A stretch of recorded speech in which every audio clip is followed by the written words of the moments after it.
Canada.com. Syrian chemical biological weapons concern Israel. Israel has serious concerns about what will happen to huge stockpiles of chemical and biological weapons in Syria when the Assad regime collapses. The question is when, not if. And the big question is what's going to come the day after. There is a fall predicted. The immediate concern is the huge stockpiles of chemicals and biological weapons, strategic capabilities that are still going into Syria, mainly from Eastern Europe. So they don't know. They've already sent some of them to Hezbollah, but they don't know what was sent there. They don't know how it will be divided between the factions that are inside Syria. So basically, there's pretty much a free-for-all right now on any nut job that wants to take out the planet. You know, if that's not bad enough, then we've got our own nut jobs. Fears of mutant virus escape halt bird flu study. This is from New York. Researchers studying a potentially more lethal airborne version of the bird flu virus have suspended their studies because of concerns the mutant virus they have created could be used as a devastating form of bioterrorism or accidentally escape the lab. Now, this kind of bothers me as bad as the last one I read you, simply because why would they have concerns now that they've already created it? Now they're going to worry about it? And why would they worry about it if there's such big high security and such big, appropriate conditions? You know, the things they have to wear, they have to bathe, the oxygen, all of that. It just doesn't make any sense. This is, I don't know, is this a warning? H5N1 acquires mutations that allow it to live in the upper respiratory tract rather than the lower. It can travel via airborne droplets between infected ferrets, which are considered good models of how flu viruses behave in people.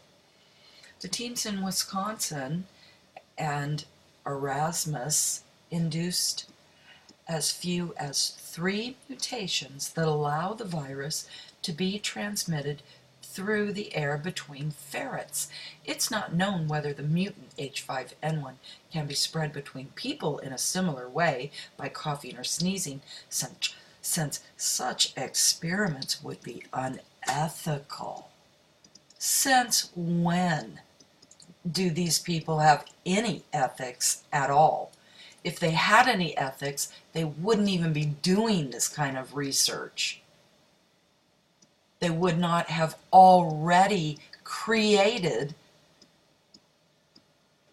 a mutant virus. They wouldn't have already created it if they had any ethics. But this really bothers me that they are now saying that they're scared and that these engineered viruses could escape from the laboratories. And they're going to hold off until February when they go over to Geneva to the World Health Organization and have a little chit-chat about how they should proceed on their H5N1 research, the mutant research. I mean, are you kidding me? the people in the United States that are doing this, these scare me far worse than what's going on in the Middle East. So I thought I would look it up on the global incident outbreaks map and see what is going on around the world right now with H5N1. Sorry to blur you out there. There's an awful lot going on in India, Indonesia, and China predominantly.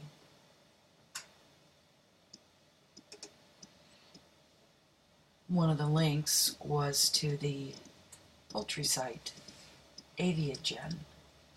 Avian influenza is caused by a type of influenza virus that is hosted by birds but may infect several species of mammals.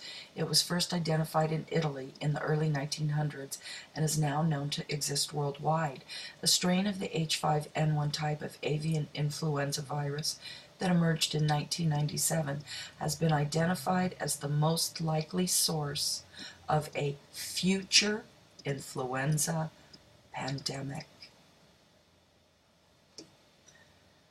So if they're saying that this is going to be the likely source of the next influenza pandemic, deadly within a day, I don't know. I don't know. There's something here that we need to pay attention to. Maybe these guys are afraid because maybe they've been told they're gonna get it first.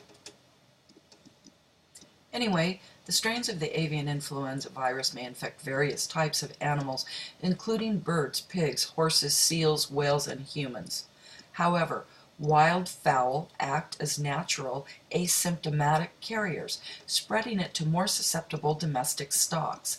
Avian influenza virus spreads in the air and in manure, and there is no evidence that the virus can survive in well-cooked meat. So for all you people that have chickens, here's what you need to look for. And then there's a vaccine, there's a biosecurity alert, and then there was a little bit more information about it here. It does talk about how well it can survive. You can't eat the eggs, you can't, none of it. None of it. It's moderately resistant and can survive days in freezing cold temperatures, but it is inactivated at a temperature of 56 degrees centigrade in 3 hours and 60 degrees, I don't know what sin is, in 30 minutes by an acid pH, by oxidizing agent, and by formalin and iodine compounds. It can remain viable for long periods in tissues.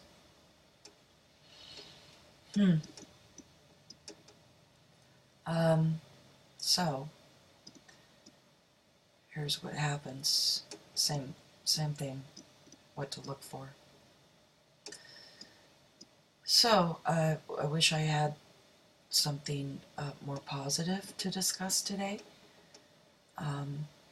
However, this is the reality of what's going on. Well, as always, be safe and God bless.